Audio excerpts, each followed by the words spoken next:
जन्मे कौशल्या जी के लाल हो, चला मांगी मगने माँ। जन्मे कौशल्या जी के लाल हो, चला मांगी मगने माँ। खुशियाँ मचल सारे गाँव हो, चला करी दर्शन माँ। सबके हो मांगे अन्न धन सोने माँ, राजा दशरथ लूटावे खजने माँ।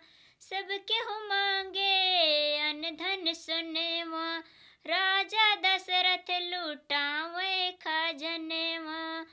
हरे हमरो पुराई अरे मान हो, चला करी